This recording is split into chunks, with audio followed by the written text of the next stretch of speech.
மாமல்லன் படம் நல்ல படம், நல்லா எடுத்திருக்காங்க. இப்போ திராவிட மாடல் அரசு வந்து சமூக நீதி எந்த அளவுக்கு கொள்கையை நம்ம கடைபிடிக்கிறாங்க அப்படின்றத அந்த படத்துல உதயம் காமிச்சிருக்காங்க. இங்க கரியா இருக்கிறேன் இல்லைங்களா, சாப்பிடுறாங்க ஒரு இடத்துல கூட வந்து ப்ளீச்சிங் பவுடரே போடலாம். இன்னைக்கு இந்த இடத்துல போடப்பட்ட ப்ளீச்சிங் பவுடர் இதுதான். இதுல சின்னதா ஸ்மெல் வரத மட்டும் பாருங்களேன்.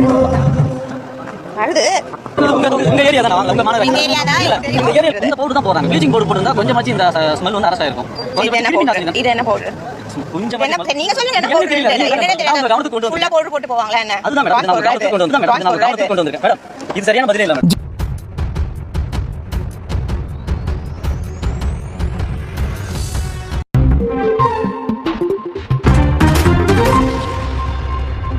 மேயர் பிரியாவோட வீடியோ ஒன்று வைரல் ஆச்சுங்க. அதுல குடியரசு தின விழாவை முன்னிட்டு சில பேருக்கு விருது கொடுத்துருக்காங்க. அந்த விருது கொடுத்துட்டு இருக்கும்போது யாரையோ போன்ல பேசிட்டு இருக்காங்க. அவ்வளவு முக்கியமான போன் தான், அப்படி ஓரமா போய் பேச வேண்டியதானே. நீங்க மேடையில நின்னு போன் பேசுறது விருது வாங்குறவங்களுடைய உழைப்பை கொச்சைப்படுத்துற மாதிரி இருந்துச்சு.